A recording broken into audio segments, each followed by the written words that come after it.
Hello again. Welcome to Nuggets of Gold.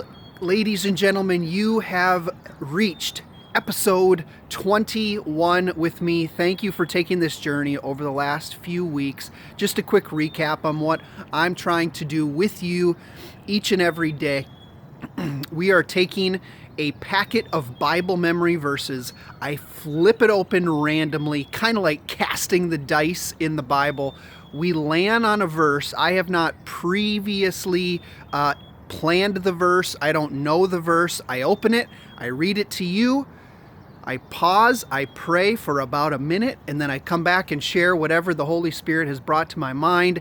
It seems to be blessing a good handful of folks so far. Thank you for doing this with me, and I hope I've been an encouragement to you over the same period of time. We got the sunrise coming up. It is a Thursday morning in my world. We can hear the birds singing some songs, and let's hear the Holy Spirit sing to us out of our packet right here this morning. Flip, flip, flip. Here we go. We just covered that one a couple days ago, that one a week ago. Here we go into the green section, wisdom, Proverbs 3, 5 through 8. Proverbs 3, 5 through 8, one of the most repeated verses in my mind, one of the most repeated verses to my children as they are growing up, without a doubt. Trust in the Lord with all your heart, and do not lean on your own understanding. In all your ways, acknowledge Him, and He will make your path straight.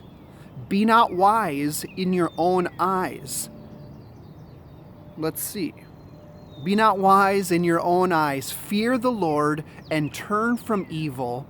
It will be healing to your flesh and refreshment to your bones.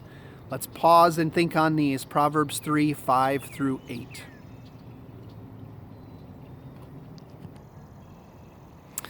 Proverbs 3, 5, and 8 talks about our choices before the Lord and our rewards from the Lord. There was a book written several decades ago called In His Steps. And the thrust of the book was that the pastor and the people in a particular town began living by the mantra that you may have heard. It become a popular mantra from the book In His Steps. And that mantra was, what would Jesus do? They began making their choices in their daily life, not based on their feelings about their situations, not based on popular wisdom, not based on what other people were pressuring them to do, but they made their choices based on the question, what would Jesus do? Because they wanted to make sure that the decisions they were making were linked up with a heavenly perspective, or what Randy Alcorn would call an eternal perspective. Proverbs 3, 5 through 8 teaches us that kind of mindset. Trust in the Lord with all your heart. So with all my heart, that means through all of my feelings, through all of my emotions, through all of my internal ups and downs, I want to set my feet and my face towards the Lord. Trust in the Lord with all your heart. Don't lean on your own understanding. Don't try to figure out your ups and your downs. Don't try to bring your own solution. Don't lean on your own understanding. In all your ways, acknowledge Him. So if all my heart means what's going on inside me, then it says, in all your ways, acknowledge Him. In all of the external directions, in all of the external choices, and with my words and with my behaviors, in all your ways, acknowledge Him, and He will make your path straight. This is about letting God be the wise one over me, seeking His wisdom for my heart, and walking in that wisdom with my actions. I recently had a really internal conflict towards another person. I'm just very emotional internally. Some things that I wanted to do and say that we're not trusting in the Lord.